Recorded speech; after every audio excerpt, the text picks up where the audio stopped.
안녕하십니까 여러분. 문재인 정부 첫 특별 사면이 오늘 있었습니다. 대상자는 작년 광복절 특사 때보다 1,500명 이상 늘어난 6,444명입니다.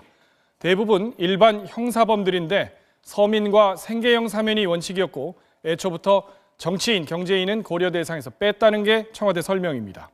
눈에 띄는 사면 대상자는 지난 2009년 용산 참사 당시 사법 처리됐던 철거민 25명입니다. 이렇게 공안 사건 관련자가 특별 사면에 포함된 것은 2013년 1월 이후 거의 5년 만입니다. 또 정치인으로는 유일하게 한 사람 정봉주 전 의원이 명단에 포함됐는데요. 정 의원은 이명박 전 대통령의 BBK 실소유 의혹을 제기했다가 처벌받았었습니다. 노동계에서 특히 관심을 가졌던 한상균 민주노총 위원장은 사면 대상에서 빠졌습니다.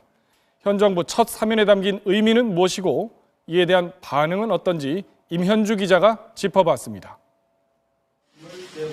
오늘 단행된 신년 특별 사면은 국민 통합과 민생 안정에 초점을 맞췄다고 정부는 설명했습니다. 고령자, 중증 환자, 유아대동 수용자 등 어려운 처지의 수용자를 적극 발굴하여 생활고를 못 이기고 소시지를 훔쳤다가 징역 8개월, 과자 한 봉지를 훔쳤다가 집행유예. 이런 생계형 범죄자를 사면 대상에 대거 포함시킨 데 대해 청와대 관계자는 장발장 사면이라는 말로 의미를 부여했습니다. 5명의 농성자와 경찰 1명이 숨졌던 용산 참사와 관련해 처벌받은 철거민 25명을 사면한 것도 눈에 띕니다. 정부는 용산 참사 관련자 사면은 사회적 갈등을 치유하는 의미라면서 국민적 공감대를 함께 고려했다고 밝혔습니다. 사건 발생 9년 만에 특별 사면을 받은 철거민들은 과거 정권에서 우리를 범죄자로 몰았던 것과 비교하면 의미 있는 소식이라고 환영했습니다. 그동안 노동계와 종교계에서 사면을 요구해왔던 한상균 전 민주노총 위원장은 제외됐습니다. 정부는 공안사범, 노동사범은 원칙적으로 배제했다고 밝혔지만 오늘 새 집행부를 선출한 민주노총은 노사정대화에 미칠 부정적인 영향을 거론하며 강하게 반발했습니다. 문재인 정부 노동 존중 얘기하지 마십시오. 민주노총 수장을 잡아놓고 석방하지 않으면서 무슨 대화 얘기합니까?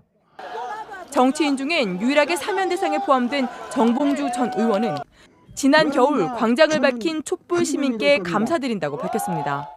MB 저격수로 불렸던 정 전 의원은 당장 내년 보궐선거에 나설 수 있게 됐지만 주요 야당들은 코드 사면, 법치주의 파괴 등의 단어를 써가며 공세를 폈습니다. MBC 뉴스 임현주입니다. 지난달 실종 신고된 후 찾지 못했던 5살 고준희 양이 전북 군산에서 결국 시신으로 발견됐습니다. 이미 지난 4월에 숨진 뒤 친아버지에 의해 버려진 것으로 밝혀졌는데요. 친아버지는 시신을 유기한 건 맞지만 살해하지는 않았다라고 말하고 있습니다. 한범수 기자입니다. 지난 8일 경찰에 실종 신고된 5살 고준희 양이 싸늘한 시신으로 돌아왔습니다. 고양이의 시신은 전북 군산의 한 야산에서 수건에 쌓여 30cm가량의 땅속에 묻힌 채 발견됐습니다. 준희 양의 시신을 유기한 사람은 아버지 고모 씨와 내연녀의 모친인 김모 씨였습니다. 아버지로서 미안하시진 않으세요? 한 말씀만 해주세요. 어젯밤 고 씨로부터 숨진 딸을 선산에 묻었다는 자백을 받아낸 경찰은 밤새 수색 작업을 벌여 오늘 새벽 4시 50분쯤 시신을 찾았습니다. 고 씨는 그러나 이미 숨져 있던 딸을 유기한 사실만 인정하고 살해한 적은 없다고 주장하고 있습니다. 고 씨는 준희가 음식물에 기도가 막혀 사망했는데 준희 생모와의 이혼 소송과 양육비에 문제가 생길 것 같아 유기했다고 말한 것으로 전해졌습니다. 3월 19일 이후 진료 내역도 없었습니다. 이를 근거로 준희 양이 11월 16일 이전에 실종되었을 것으로 경찰은 고 씨와 내연녀의 모친인 김 씨에게 일단 사체 유기 혐의를 적용해 구속영장을 신청할 계획이며 고 씨의 내연녀에 대해서도 수사를 벌이고 있습니다. 또 다음 주 나올 국과수 감식을 통해 준희 양이 살해됐는지와 학대를 받았는지 등을 밝혀나갈 계획입니다. MBC 뉴스 한범수입니다. 고준희 양의 친아버지와 내연녀의 모친은 지난 4월 고양이 숨지로 약 8개월 동안 마치 아이가 살아있는 것처럼 보이기 위해서 많은 일들을 했습니다. 집에 아이 장난감을 진열해 놨고 준희 양의 생일이라며 이웃들에게 미역국을 나눠주기까지 했습니다. 김아영 기자입니다. 준희 양이 숨진 4월 말 이후에도 친부 고 씨는 내연녀 모친 김모 씨에게 양육비로 70만 원을 송금했습니다. 새로 이사간 곳에 준희 양의 장난감을 진열해 놓는가 하면 동거녀 모친이 지인들에게 준희를 돌봐야 해 일찍 집에 가야 한다는 말을 종종 했다는 진술도 나왔습니다. 심지어 고 씨와 김 씨는 준희 양의 생일인 7월 22일 이웃에게 미역국을 돌리기도 했습니다. 아동을 위해서 생일 잔치를 했다는 정황은 나옵니다. 미역국을 끓여서 동거녀의 모 지인에게 갖다 주었습니다. 고향의 사망 원인에 친부와 내연녀 모친의 학대가 있었는지도 수사 대상입니다. 갑상선 기능 저하증을 앓고 있던 고 양은 지난해 말 이후 치료를 받지 못했고 약도 먹지 않았습니다. 올 초에는 이마가 찢어지는 부상을 입고 봉합술도 받은 사실이 확인되면서 직접적인 폭행에 대한 의혹도 제기되고 있습니다. 근데 말이 한 달 반이지 나온 날은 한 달도 안 될걸요? 그래요? 거의 나오고 아프고 막 그랬거든요. 경찰은 사체 유기 혐의 외에도 폭행에 의한 학대나 의료적 치료를 하지 않은 방임도 있었을 것으로 보고 수사를 벌이고 있습니다. MBC 뉴스 김아연입니다. 이렇게 영유아들이 숨지는 사건이 계속돼서 안타까움을 더하고 있습니다. 하지만 아이가 6살 이하의 나이일 때는 사실상 아이를 돌보거나 살필 수 있는 정부 대책은 없는 실정입니다. 최경세 기자입니다. 지난 4월 친아버지가 울고 보챈다는 이유로 생후 12개월 된 아들을 때려 숨지게 한 사건.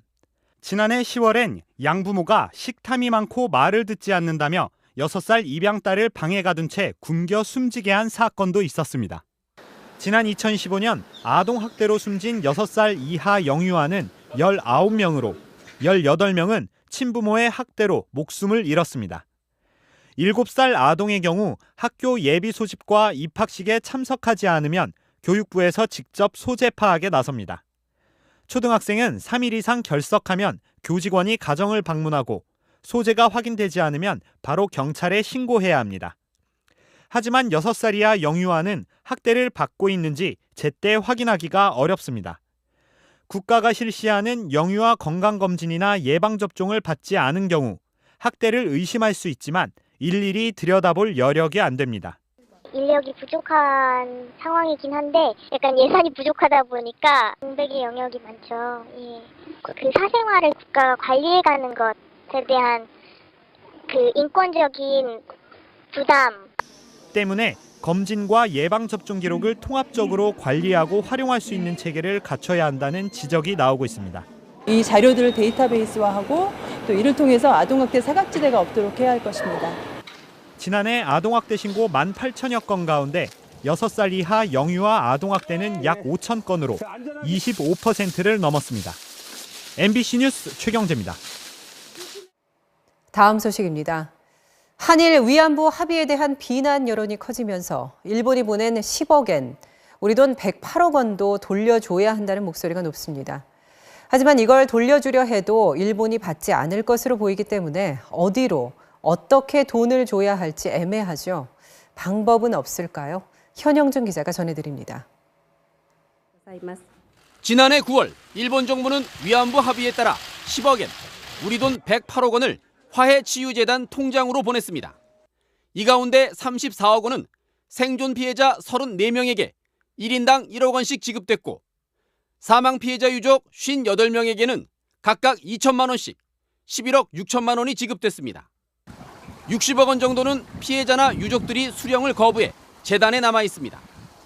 문제의 10억엔을 돌려줘야 한다는 목소리는 위안부 합의 직후부터 터져나왔지만 최근 졸속 협상 사실이 드러난 뒤 더욱 커지고 있습니다.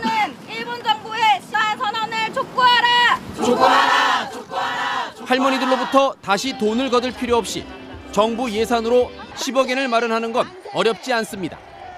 하지만 일본 정부가 받지 않을 게 분명해 어디에 어떻게 돈을 줘야 할지 애매해질 가능성이 높습니다. 그렇다고 방법이 전혀 없는 건 아닙니다.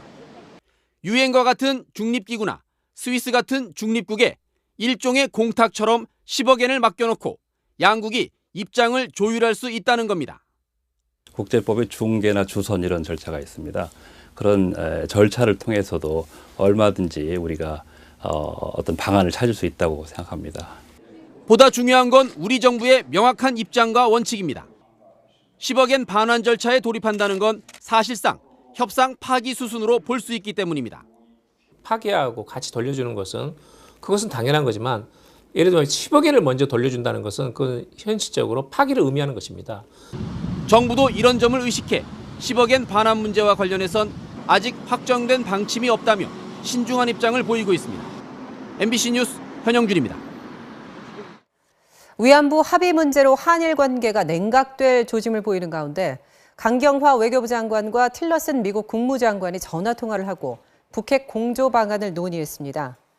틸러슨 장관은 북핵 문제 해결을 위해 한미일 공조가 중요하다고 밝혔고 강 장관은 일본과 과거사 문제가 있지만 안보나 경제 협력은 안정적으로 추진해 나갈 것임을 강조했다고 외교부는 전했습니다. 네, 지난 정권에서 블랙리스트는 문화계에만 존재했던 것은 아닙니다. 과학자 블랙리스트도 있었는데요. 구속된 우병우 전 청와대 민정수석의 혐의 중 하나가 과학계 블랙리스트 작성과 운영에 개입했다는 겁니다. 우 전 수석은 다른 혐의는 다 부인해도 과학계 블랙리스트만큼은 박근혜 전 대통령의 지시라고 인정했습니다. 그런데 과학계 블랙리스트에 누가 들어있고 또 얼마나 집요하게 이 리스트를 활용했는지 MBC가 취재했습니다. 조국현 기자의 보도를 보시겠습니다. 지난해 5월 영남대 총장으로 재직 중이던 노석균 교수는 국민의당 비례대표로 간 오세정 의원의 뒤를 이어 과학계 대표적 시민단체인 과실연의 대표가 됐습니다. 노 전 총장은 그 즈음 갑자기 청와대 민정수석실이 자신의 주변을 캐기 시작했다고 합니다. 청와대 전화 받았습니다. 왜 가니까 총장님 대해서 뭘 묻더라 이 얘기라. 그러니까 내가 뭐 순간적으로 여러 사람한테 전혀 다른 종류의 사람한테 그 얘기를 들었지. 이상하다고 여길 즈음 이번엔 영남대 재단 측이 압박을 가해왔습니다. 총장이 시민단체의 대표를 겸직하는 건 문제가 있다며 대표직을 물러나라고 거듭 압박한 겁니다. 그런데 노 총장이 지난 2010년 과실연 공동대표를 지낼 때는 아무 문제도 없었습니다. 시민단체의 임원이기 때문에 그 사람들이 봉사하는 것이지 직이 아니거든요. 하지만 재단 측은 교원의 겸직금지 규정을 위반하고 총장 관사 이사와 인테리어 비용으로 5천만 원을 썼으며 관사 관리비를 학교 돈으로 내 횡령했다는 이유로 징계위에 회부했습니다. 결국 노 전 총장은 지난해 10월 스스로 총장직에서 내려왔지만 재단은 여기에 더해 그의 교수직마저 박탈했습니다. 당시 재단 이사회 7명 중 박 전 대통령과 연관이 있는 인사는 4명, 해임안은 4대3으로 겨우 통과됐습니다. 노 전 총장은 자신이 과실연 대표로 뽑힌 지난해 5월보다 석 달 앞서 시작된 청와대 과학계 블랙리스트 관리가 재단 측의 태도가 돌변한 이유일 것으로 보고 있습니다. 이에 대해 영남대 재단 측은 총장 신분으로 외부 단체의 대표를 맡는 건 안 된다며 징계에 대한 재심이 진행 중이라 나머지 사안에 대해서는 설명하기 어렵다고 밝혔습니다. 네, 이 뉴스를 취재했던 조국현 기자에게 몇 가지 보충해서 물어보겠습니다. 조 기자, 방금 본 리포트에서는 영남대 전 총장 한 사람만 나왔는데 피해자가 더 있는 거죠? 네, 먼저 준비된 자료를 보시면서 제가 설명을 좀 드리겠습니다. 먼저 화면의 왼쪽 보시면 포스트의 김승환 교수, 네. 한국과학창의재단의 이사장이었고요. 중간에 보시면 정민근 포항공대 교수는 한국연구재단의 이사장이었습니다. 그리고 마지막 한국과학기술기획평가원장이던 박영하 교수, 이 3명입니다. 네, 박영하 교수는 예전에 한나라당 국회의원을 했었는데 블랙리스트에 있네요? 네, 그렇습니다. 그래서 소속 정당이나 뭐 정치 성향 그런 걸 일일이 따졌다기보다는 특정 과학단체의 소속이거나 민정수석실이 지목한 이른바 문제 과학자와 친한 사람들까지 광범위하게 포함이 됐다. 이렇게 보시면 그러면 될 것 같습니다. 근데 일단 그 왼쪽에 김 교수와 가운데 있는 정 교수의 경우는 그 임기 도중에 별다른 이유도 없이 자리를 내려와야 했었던 케이스고요. 네. 박영하 교수는 평가원 이사회에서 연임이 확정이 됐는데 미래부가 거부하면서 물러나야 했습니다. 그래서 이분들은 검찰이 일부 확보한 과학계 블랙리스트 명단에 올라 있다는 걸 저희가 오늘 확인을 한 겁니다. 그랬군요. 그 과학계 단체라고 아까 나왔던 게 네. 과실련? 뭐 과학 어떻게 되죠? 정확한 명칭이? 이게 과실련이 네. 한국 과학 그 실천을 하기 위한 연합 뭐 이런 뜻인데요. 정확한 명칭은 근데 길어서. 그 단체가 뭐가 문제라는 거죠? 그 과실련이라는 단체가 사실 진보 과학자의 모임이나 이런 거는 아닙니다. 그냥 과학 정책을 두고 정부에 종종 쓴소리하는 그런 정도라고 보시면 되는데요. 네. 과학계 블랙리스트가 DJ 정부의 환경부 장관이었던 김명자 씨가 과학계의 가장 큰 단체인 한국과학기술단체 총연합회, 이름이 길어서 주로 과총이라고 줄여 부르는데 네. 과총 회장을 맡으면서 만들어지기 시작한 거라. 그래서 지금 말씀하신 과실련 같은 경우도 오세정 교수가 국민의당 의원으로 가면서 블랙리스트에 오른 것으로 보이는 겁니다. 그런 사람이 한 300명 된다는 거죠? 맞습니다. 개인과 단체를 합한 숫자가 그렇다는 건데 사실 검찰이 확보한 건 아직 일부에 불과합니다. 그래서 검찰은 구속 중인 우병우 전 수석 상대로 그 과학계 블랙리스트 규모와 정확한 피해 사례를 구체적으로 파악해서 집중 조사할 예정입니다. 과학자들도 진보 보수가 있는 게 아닌데 이런 또 블랙리스트가 있었다는 맞습니다. 얘기군요. 네, 잘 들었습니다. 네, 다음 소식입니다. 내일이 주말인데 수도권에서 외출하기에는 좋지 않은 소식입니다. 미세먼지 비상 저감 조치라는 게 처음으로 발령됐는데요. 이게 뭐냐면 미세먼지 농도가 이틀 연속 나쁨 수준이라는 뜻입니다. 쉽게 말해서. 전동혁 기자가 보도합니다. 오전부터 높아지기 시작한 서울의 미세먼지 농도는 밤이 되면서 더 짙어졌습니다. 서울의 미세먼지 농도는 111 마이크로그램, 인천 128, 경기도 부천은 127 마이크로그램까지 평소의 대여섯 배 수준으로 치솟았고 서울 광장의 스케이트장은 운영을 중단했습니다. 이런 대기 상태에서 국외 미세먼지가 추가적으로 유입되어 상당히 높은 상태를 보이고 있고요. 내일도 오늘처럼 미세먼지 농도가 높을 걸로 보입니다. 고농도 미세먼지가 잇따라 몰려오자 환경부와 수도권 지자체들은 제도가 만들어진 지 처음으로 미세먼지 비상저감 조치를 실시한다고 밝혔습니다. 미세먼지 비상저감 조치는 미세먼지 농도가 이틀 연속 나쁨 수준 이상으로 지속될 때 시행됩니다. 서울, 인천, 경기도에선 내일 오전 6시부터 밤 9시까지 공장 가동 시간을 줄이고 공공기관이 발주한 건설 현장에서도 작업을 단축해야 합니다. 고농도 미세먼지는 모레 오전 대부분 사라지겠지만 모레 서해안엔 황사 현상이 나타날 걸로 보입니다. MBC 뉴스 전동혁입니다. 2017년의 마지막을 이제 이틀 앞두고 결국 여야가 국회 본회의를 열었습니다. 해 넘기면 여러 피해를 초래하는 민생 법안들 처리 못하는가 걱정이었는데요. 어떻게 돼가고 있는지 국회 연결해 보겠습니다. 서영 기자. 네, 국회입니다. 지금 어떤 상황인가요? 네, 진통 끝에 겨우 합의된 본회의가 조금 전 끝났습니다. 본회의는 오늘 아침 7시 반부터 국회의장 주재로 시작된 여야 3당 원내대표 합의로 성사됐는데요. 먼저 공석이 우려됐던 감사원장과 대법관 후보자의 임명 동의안은 통과됐습니다. 시급한 민생 법안들도 통과됐습니다. 의류 같은 일부 생활용품은 안전 인증 의무 대상에서 제외할 수 있게 해서 영세 소상공인들의 이른바 예비 전과자를 막는 전기안전법 개정안과 시간 강사들의 대량 해고를 막을 수 있도록 하는 시간강사법을 1년 더 유예하도록 하는 법안이 대표적입니다. 쟁점이었던 개헌안 논의에 대해선 개헌특위와 정개특위를 통합해 내년 6월까지 운영하기로 했지만 여기엔 전제 조건을 달았습니다. 2월 중 개헌안 마련을 위해 교섭단체가 노력한다는 입장은 1월 중 추가 협의한다.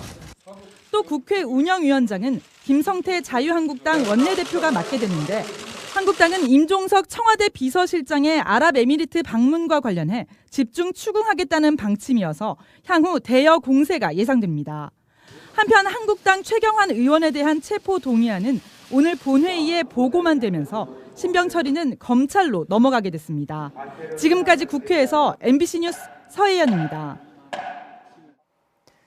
군부대에서 예비군 훈련 마치고 돌아와 인원 점검을 했더니 몇 사람이 비어 있었습니다. 야산에 두고 왔다는 건데요. 어이가 없죠. 이 미아가 된 예비군들은 어떻게 됐을까요? 그 다음은 더 어이가 없습니다. 박윤수 기자가 취재한 내용을 함께 보시죠. 강원도 원주의 한 군부대. 지난 7월 동원 예비군 훈련을 실시한 이 부대는 근처 야산에서 야간 훈련을 마치고 밤 11시를 넘겨 막사에 복귀했습니다. 그런데 작전 지역에 예비군 4명을 두고 왔다는 것을 뒤늦게 확인했습니다. 당시 소총까지 갖고 있던 예비군들은 이곳 훈련장에서부터 부대까지 1시간을 걸어서 돌아갔습니다. 한밤중 게다가 낯선 곳이라 이들은 부대로 전화해 위치를 물어가며 찾아갔습니다. 주민들한테 핸드폰 빌려가지고 전화해서 찾아갔죠. 답답하니까. 자정을 지나 부대에 돌아온 이들은 더 이상 훈련을 받지 못하겠다며 조기 퇴소를 요구했고 대대장은 이들 중 3명을 집으로 돌려보냈습니다. 그런데 이후 더 황당한 일이 벌어졌습니다. 3일짜리 훈련 중 이틀만 받고 귀가했기 때문에 이들은 규정상 훈련 불참자로 처리돼 다시 훈련을 받게 된 겁니다. 그러자 간부들은 예비군들의 항의로 자신들의 실수가 드러날 것을 걱정해 사비를 모아 예비군 3명에게 각각 60만 원씩 건넸습니다. 국방부에다 이제 뭐 신고를 하겠다 그런 식으로 얘기를 해서 조금의 이제 사례는 이제 받긴 했거든요. 그냥 이제 우리끼리 해프닝으로 일을 하자 그냥 좋게. 그런 일이 있든 없든 약속을 한 거여가지고 좀 불편해요. 당시 모든 결정에 책임이 있는 지휘관은 취재에 응하지 않았습니다. 제가 좀 나중에 그 전화드릴게요. 예비군 조기 퇴소는 훈련 성과가 특별히 우수한 예비군들만 몇 시간 빨리 내보내주는 선에서 엄격히 시행하도록 돼 있습니다. 허술한 관리에 규정에도 없는 조기 퇴소, 게다가 어이없는 입마금까지 문제가 끊이지 않는 예비군 훈련에 또 하나 황당한 사례가 추가됐습니다. MBC 뉴스 박윤수입니다. 서울 지하철 9호선, 지옥철이라는 불명예의 수식어가 붙어 있죠. 이달 초 기관사들이 승객 안전 확보와 근로조건 개선을 요구하며 파업을 벌였는데요. 서울시는 9호선 운영사가 민간 업체라 노사 문제에 개입할 수 없다는 입장입니다. 지옥철 9호선의 현 주소와 민영화 탄생 배경을 왕종명, 남재현 두 기자가 취재했습니다. 플랫폼엔 타려는 이들로 가득한데 열차는 이미 만원입니다. 객실로 몸을 우겨 넣습니다. 이 추운 날씨에 객실엔 더위를 식히는 냉풍이 나옵니다. 더 피곤하죠. 안 그래도 피곤한데 지하철 타고 내리면은 사람들이 많이 치여가지고. 9호선의 혼잡도는 최대 233%. 100명 타는 객실에 233명이 탄다는 얘기입니다. 복잡한 차 내에서 부피가 큰 가방은 기관사라고 편하지 않습니다. 회사에선 운행 시간 맞추기 위해 30초 안에 승객을 내리고 태우라 하지만 1분을 넘기기 일쑤입니다. 10분 정도 지나게 되면은 운영사한테 벌금이 발생을 해요. 승객을 더 타게 하고 싶어도 중간에 출입문을 닫고 출발할 수밖에 없고. 인건비 줄인다고 숙직을 없애다 보니 첫 차 운행하려면 새벽 4시에 출근. 차량 기지 돌아와 다음 운행까지 1시간 반 쉬는데 아침밥 거르고 쪽잠 자기도 빠듯합니다. 좋은 기관사들이 보이기도 합니다. 그렇게 되면 안 되는데 새벽에 나와서 피로가 안 풀리다 보니까. 자동운전 시스템을 도입한 9호선은 기관사가 딱 한 명 탑니다. 화장실 다녀올 짬을 낼 수 없어 큰 비닐봉지를 매단 이 좌변기를 운전실에 마련했습니다. 9호선이 약간 홍보 차원에서 처음부터 운전실 안을 볼 수 있게끔 됐기 때문에 안 쓰는 사람이 대부분이에요, 여자들은. 서울교통공사에서 운영하는 1에서 8호선에 비해 9호선 기관사는 한 달에 사낭을 더 일합니다. 하루 근무 시간도 1시간 이상 많은 반면 휴게 시간은 절반입니다. 승객 입장에선 9호선의 혼잡도가 가장 높습니다. 역사는 객차 8량이 들어오도록 지어놓고 4량만 운행하는 것도 혼잡을 키웁니다. 9호선의 승객 혼잡도와 기관사의 근무 환경이 다른 노선에 비해 열악한 것은 민영이라는 태생에서 비롯됐다는 지적이 많습니다. 9호선은 어떻게 민자 지하철이 됐을까요? 남재현 기자가 취재했습니다. 2000년대 초반에 시작된 민영화 논의의 배경은 경영 효율화였습니다. 공기업이 운영하는 다른 노선은 경영이 방만하다는 겁니다. 경쟁을 시키는 게 오히려 그 공기업의 효율성도 개선할 수 있는 방안의 하나다. 그래서 강력하게 9호선을 민영화하는 것으로. 논의가 급물살을 탄 건 이명박 전 대통령이 서울시장이던 2005년 서울시는 국제투자금융사인 맥쿼리를 비롯한 투자자와 아무리 적자가 나도 최소한의 수입을 보전해주고 지하철 운영권을 30년간 보장한다는 계약을 맺었습니다. 총 사업비 중 18%만 부담한 투자사들이 운영권을 독점한 건데 정작 이 투자사들은 지하철 운영 능력이 없다며 다시 프랑스 업체에 운영을 맡기는 다단계 구조가 됐습니다. 투자 잔로들로 구성되어 있는 회사다 보니까 이 운영에 대한 노하우가 없습니다. 그래서 이 전문적인 운영의 노하우를 갖고 있는 회사를 데리고 계약서엔 또 차량을 추가로 구입할 때 모두 서울시가 부담한다는 내용도 들어갔습니다. 개통하고 8년 사이 승객은 230%가 늘었지만 차량은 80%만 증가한 건 운영사엔 차량을 구매할 의무가 없고 서울시는 예산의 여유가 없기 때문입니다. 민간 사업자 입장에서는 차량을 추가 구입하지 않더라도 현재 상황이 유지되면 어쨌든 이익을 보는 구조인 거죠. 특혜 시비까지 이뤘던 이 계약은 끝내 독이 됐습니다. 개통 4년 만에 800억 원이 넘는 수익을 세금으로 보전해주며 투자자 배만 불려준 겁니다. 민자 사업의 1단계에 일부 문제점이 있었지만 이제 최초의 시도였고 그런 부분을 좀 보완해서 조금 더 좀 지켜보고 좀 장기적으로 좀 보자. 투자사는 지금도 연간 260억 원대의 수익금을 챙기고 운영사인 프랑스 업체는 7년간 250억 원을 받아갔습니다. 2005년에 체결된 이 계약은 2038년까지 변경이 불가능합니다. 서울시의 가장 큰 딜레마는 애초에 민자 사업의 정책 실패를 인정할 거냐 아니면 이것을 현재와 같이 계속 보완하면서 운영할 수 있느냐. 9호선 개통 이후 이직률은 50%.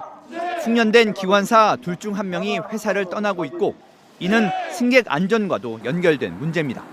민영화된 지하철의 근로조건 개선에 개입할 수 없다며 한 발 물러서 있는 서울시가 관리 감독권을 적극 행사해야 할 이유입니다. MBC 뉴스 남재현입니다. MBC 뉴스데스크는 지난 26일에 제천 화재 현장의 CCTV 화면을 보도하면서 한 소방대원이 10분 넘게 무전 교신만 하면서 건물 주변을 돌아다녔다라고 표현했습니다. 이 보도 이후에 전현직 소방관들의 지적이 있었는데요. 현장 지휘관은 불 끄러 들어가는 게 아니라 밖에서 전체 상황을 파악하고 지시하는 역할인데 마치 시간을 허비한 것처럼 오해를 살 수 있다는 이야기였습니다. 그래서 저희는 화면에 나왔던 그 소방관을 직접 만나서 입장을 들어봤습니다. 항상 그 국민의 안전을 책임지고 있다고 자부하는 소방이었는데 제가 현장 지휘관의 입장에서 더 이상 뭐라고 드릴 말씀이 없습니다. 저희들은 현장에서 절대 뛰어다니면 안 됩니다. 그게 매뉴얼이고 구조대원의 부상 방지를 위해서 항상 현장에서는 걸어다니게 돼 있습니다. 근데 그날 그 뉴스 멘트에는 대원은 이제 뭐 어슬렁어슬렁 걸어다니는 투로 말 보도가 됐고 이건 아니다 싶었습니다. 많은 분들의 지적을 겸허히 수용하면서 거기에 응답하는 차원으로 당사자 의견을 전해드립니다. 네, 다음 소식입니다. 고령화 시대 노후 대책으로 연금을 많이들 강조합니다만 조사를 해보니까 더 선호하는 것은 역시 부동산이었습니다. 노경진 기자가 보도합니다. 노후 준비가 잘 돼 있다고 답한 가구는 10집 중 1집도 안 됩니다. 잘 돼 있지 않다가 38.2%, 전혀 돼 있지 않다는 응답도 17.8%에 달했습니다. 그런데 은퇴는 생각보다 빨리 찾아왔습니다. 예상은 66.8세였지만 실제로 닥친 건 평균 5년 가까이 빠른 61.1세. 통계를 보면 막상 은퇴를 했을 때 정부가 주는 노인 기초연금이나 자녀 용돈에 의존하는 경우가 전체의 58%로 절반이 훨씬 넘었습니다. 준비 없는 은퇴가 그만큼 많다는 뜻입니다. 상황이 이런데도 퇴직연금 통계를 봤을 때 눈에 띄는 건 연금을 목돈으로 한꺼번에 찾아가는 경우가 훨씬 많고 중도 인출자도 작년에 비해 40%나 늘어나 4만 명에 달한다는 점입니다. 게다가 이 돈을 어디에 쓰나 봤더니 50% 가까이가 부동산 구입에 썼습니다. 또 여윳돈이 생기면 부동산을 사겠다고도 했는데 내 집 마련이라는 이유는 작년보다 줄고 노후 대책, 임대 수입을 위해서라는 대답이 늘었습니다. 집을 팔거나 줄여 은퇴 자금을 마련하거나 각종 연금, 복지제도에 노년을 기댈 법도 한데 여전히 부동산에 집착하는 이유는 뭘까요? 국가가 시스템은 갖춰놨습니다. 연금 시스템도 있고, 그 다음에 건강보험 시스템도 있고, 요양보험 시스템까지 다 만들어놨는데, 시스템은 이때 내용이 아직은 잘 갖추어지지 않아서 현실과 좀 유리되어 있어서 아직도. 그래서 그 점에서 사람들이 불안해하는 거고, 그래서 그 연금에 자기의 노후를 의존하기보다는 스스로가 뭔가를 찾아내고자 하는 게 있고요. 정부의 강력한 부동산 대책에도 서울 아파트값은 떨어질 줄 모릅니다. 한 기관의 조사에 따르면 이번 주 서울 아파트값은 지난주 대비 0.29% 올랐습니다. 발의 대책 발표 이후 두 번째로 높은 상승률입니다. 하지만 전문가들은 무리한 부동산 투자가 안정적인 노후에 위협이 될 수 있다고 경고합니다. 부동산을 노후의 든든한 사적 안전망으로 생각하려는 경향이 있지만 금리가 오르거나 집값이 떨어지면 생각보다 안전하지 않을 수가 있습니다. 내년에는 적어도 한 차례 이상 금리가 오르고 보유세 강화도 점쳐지고 있습니다. MBC 뉴스 노경재입니다. 문재인 대통령은 2018년 무술년 새해를 앞두고 오늘 발표한 신년 인사말에서 새해에는 국민의 삶의 질 개선을 최우선 국정 목표로 삼아 국민이 피부로 느낄 수 있는 변화를 만들겠다고 밝혔습니다. 문 대통령은 또 내년에는 노사정 대화를 비롯한 사회 각 부문의 대화가 꽃을 피우는 한 해가 되기를 기대한다면서 조금씩 양보하고 짐을 나누면 더불어 잘 사는 대한민국에 한 걸음 더 가까이 갈 수 있을 것이라고 말했습니다. 네, 트럼프 미국 대통령이 이스라엘 수도는 예루살렘이라고 한 데 이어서 최근에는 또 중동 갈등의 핵심은 이스라엘도 아닌 이란과 이슬람 탓이라고 했습니다. 계속 이스라엘을 두둔하는데요. 미국 내 유대인이 2.5%지만 파워는 엄청나다고 하죠. 대체 어느 정도기에 그런지 조재영 기자가 찬찬히 짚어드립니다.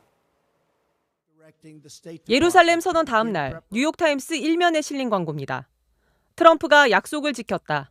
광고를 실은 건 공화당 내 유대인 단체였습니다. 대선 당시 예루살렘 수도 이전 공약에 열광했던 사람들은 바로 미국 내 유대인들과 기독교 보수층이었습니다. I really think that it's a very nice, thoughtful thing that for us it's very important. 중동 갈등은 이스라엘 때문이 아니다. 이스라엘과 공동전선을 형성해 중동 지역 테러리스트에 맞서야 한다. 지난 18일 공개된 국가안보 전략에서도 노골적인 이스라엘 편들기는 확인됩니다. And allow terrorists such as ISIS to gain control of vast parts of territory all across the Middle East. 트럼프의 친이스라엘 정책은 러시아 스캔들 등 정치적 위기를 벗어나기 위한 승부수라는 분석과 함께 미국 내 유대인 파워에 주목하는 시각도 있습니다. 실제로 트럼프의 사위인 제러드 쿠슈너 백악관 선임 고문을 비롯해 중동 정책을 주무르는 실세 3인방이 모두 유대인입니다. 예루살렘 수도 선언도 이들 작품이라는 분석이 나오는 이유입니다. 미국 내 유대인은 약 650만 명, 전체 인구의 2.5%에 불과하지만 미국을 쥐락펴락한다는 평가를 받을 만큼 영향력은 막강합니다. 세계 50대 재벌 중 유대계가 20%를 차지하고 유대인 재벌인 셸던 애덜스는 작년에만 900억 원을 공화당에 쾌척했습니다. 뉴욕타임스와 월스트리트저널, MBC, CBS의 폭스뉴스까지 모두 유대계 자본이 설립했거나 소유한 언론사들입니다. 미국에서 시의회에 당선이 되기 위해서라도 반유대 행보를 보인 사람은 상당히 당선 자체가 어렵다라고. 미국의 어느 대통령도 유대인들의 영향력에서 자유롭지 않았다는 평가를 받고 있지만 예루살렘은 누구의 수도도 아니라는 70년 외교 원칙을 파기하진 않았습니다. 미국 우선주의를 내세운 트럼프와 더욱 거세진 유대인들의 입김 때문에 중동 지역에는 한치 앞을 내다볼 수 없는 불안한 미래가 드리워지고 있습니다. MBC 뉴스 조재영입니다. 누구나 먹는 콧물 감기약을 먹고 한 어린이의 피부가 녹아내렸습니다. 희귀 난치병에 걸렸습니다.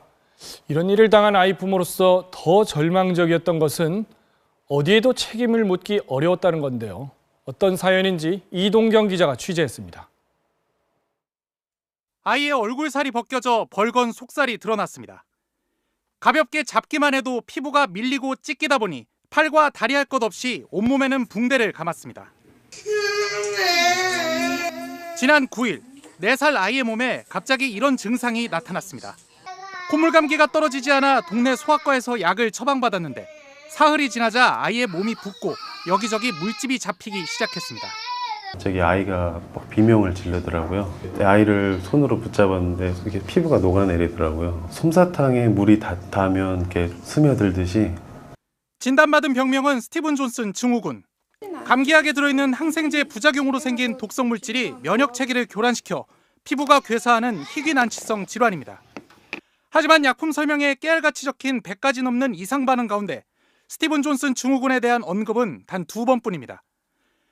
제약사는 부작용의 가능성이 높지만 책임 문제는 별개라는 입장입니다.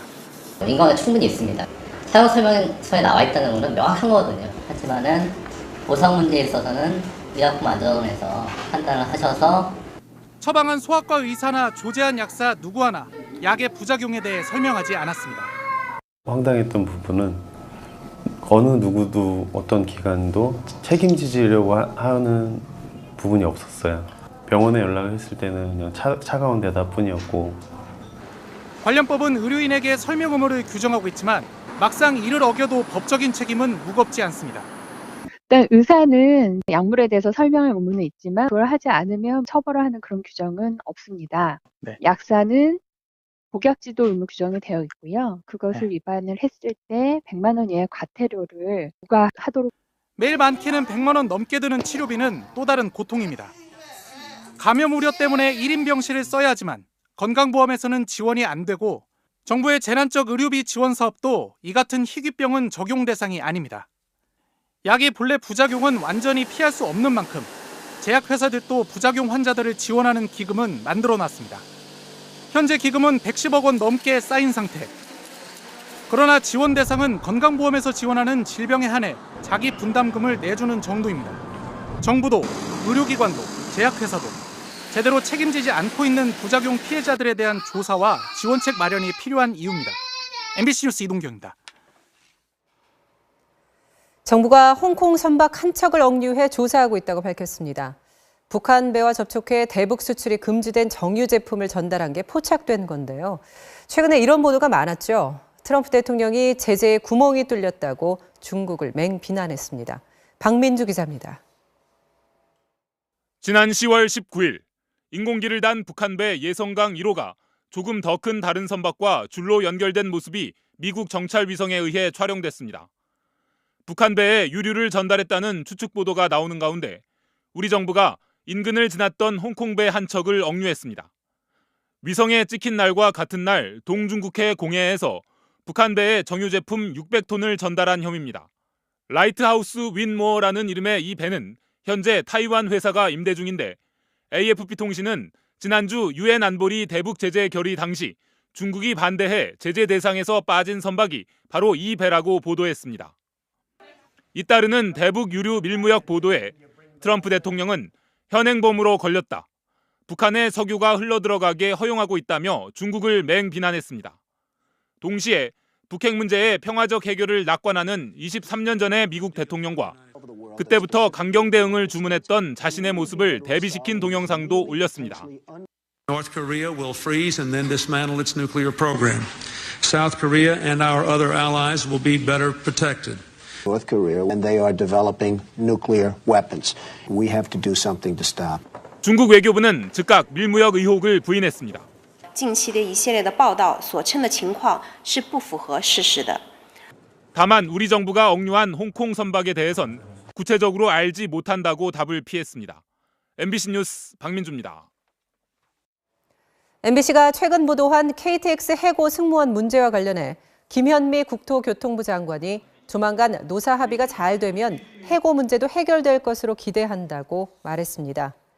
김 장관은 오늘 서울 철도회관에 모인 KTX 해고 여승무원 문제 해결 대책위 관계자들을 찾아가 이같이 말하고 지난 2006년에 해고된 KTX 승무원 문제를 풀기 위해 정부도 노력하겠다고 밝혔습니다.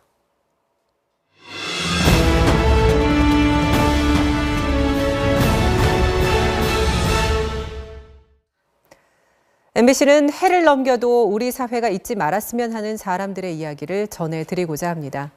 그 세 번째 시간인데요. 삼성 반도체 공장에서 일하다 희귀병을 얻고도 제대로 보상받지 못한 사람들의 이야기입니다. 손리영 기자가 만났습니다. 34살의 이진 씨는 이틀에 한 번씩 자신의 몸에 스스로 주사 바늘을 꼽습니다. 온몸이 찢기는 고통이 뒤따르지만 이렇게 안 하면 팔다리가 마비되고 눈도 보이지 않습니다. 몸이 막 찢어질 것 같고 막 10년 동안 맞아 놓으니까 몸이 이제 계속 뭉쳐 있고. 10만 명 중 서너 명밖에 걸리지 않는다는 난치병, 다발성 경화증입니다. 이런 증세는 이 씨가 막 20살을 넘기던 2005년부터 시작됐습니다. 누구나 부러워하던 삼성전자 공장에서 일한 지 3년 만이었습니다. 뭐 냄새가 역했죠. 그 마스크를 저희가 이제 끼고 있어도 그 사이로 들어와 버리니까 코 따갑고 눈으로는 직접적으로 이렇게. 공장 안에 가득했던 독한 화학물질이 원인으로 추정됐습니다. 하지만 화학물질의 정보를 알려주지 않는 삼성을 상대로 한 싸움은 쉽지 않았습니다. 비슷한 처지의 사람들과 함께한 산업재해 신청은 모두 패소. 자포자기할 때쯤 대법원은 일반인이 첨단 화학물질로 인한 산재의 원인을 찾아내기 쉽지 않다며 피해자들의 입증 책임을 완화하면서 이 씨의 손을 들어줬습니다. 법정 다툼과 보상을 결정하는 데 10년 넘게 시간을 질질 끌면서 피해자나 유족 중 상당수는 그동안 삼성과 합의를 끝냈습니다. 삼성자체위원회가 결정하는 보상 방식이었습니다. 삼성에 의한 보상의 방식은 사실 누구도 알지 못하게 그러니까 묻지마 보상, 개별 위로금 주고 이제 다 해결됐다 이런. 하지만 삼성 반도체 피해자 모임인 반올림은 삼성의 개별 보상이 아닌 공개적인 보상을 요구하며 815일째 농성을 이어가고 있습니다. 치료받을 권리가 있지 않느냐, 배제 없이 보상이 나오나. 현재 반올림에 삼성에서 겪은 크고 작은 피해를 주장하고 있는 사람은 320명. 빨리 치료하셨으면 좋겠어요. 본인 잘못이 아니니까 본인 탓을 안 하셨으면 좋겠어요. 일하러 갔는데 앞으로 간 건 아니잖아요. 삼성은 외부 인사들이 참여하는 보상위원회를 만들어 공정하고 투명한 합의가 이루어지고 있다고 설명했습니다. 삼성과 공방이 오가는 사이 118명은 이미 세상을 떠났습니다. MBC 뉴스 손영입니다.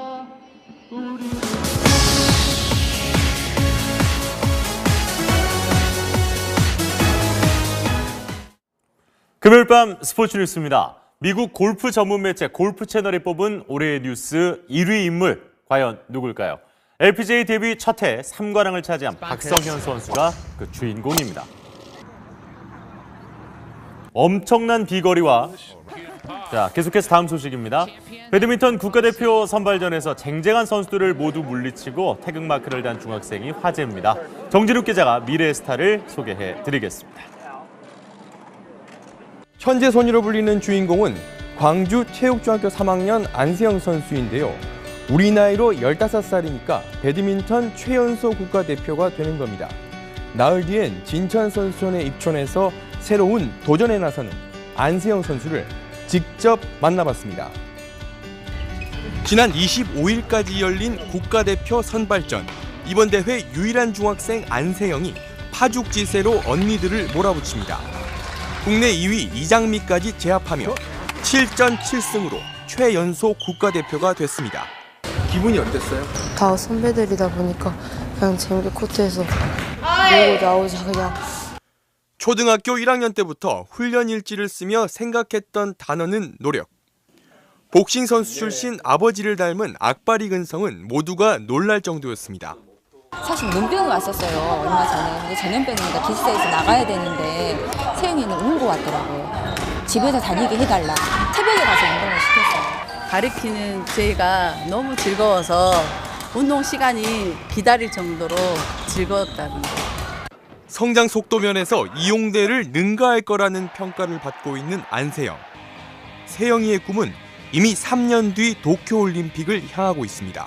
국가대표가 됐으니까 올림픽 한번 나가가지고 메달을 딸 수 있는 게 목표인 것 같아요. 네, 메이저리그 추신수 선수 매년 겨울마다 한국에 들어와 봉사활동을 이어가고 있죠. 오늘은 야구할 때보다 더 힘들었다고 합니다.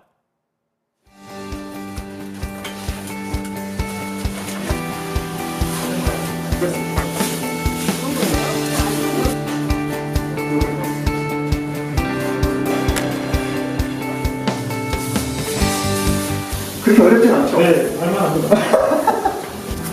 조금씩 일이 손에 익으면서 나름대로 속도가 붙고 있는데요. 구석구석 모서리까지 작업이 깔끔합니다. 갈수록 소질이 부드러워지는데?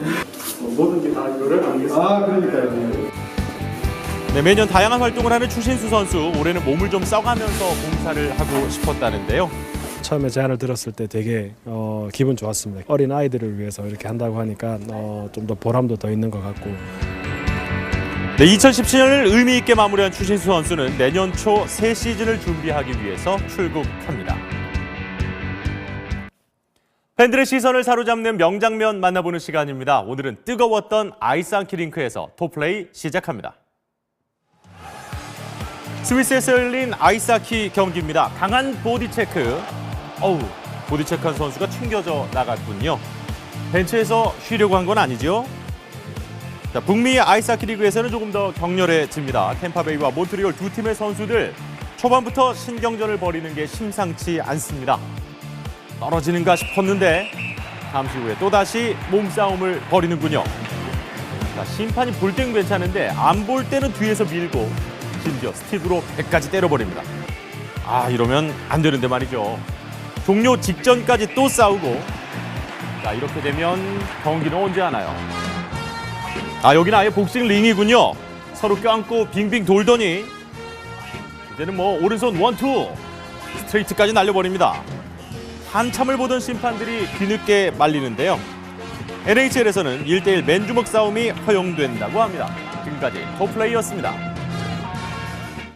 프리미어리그 아스널의 산체스 선수가 크리스털 팰리스전에서 역전골과 결승골을 잇따라 터뜨리며 팀의 승리를 안겼습니다. 금요일 밤 스포츠 뉴스였습니다.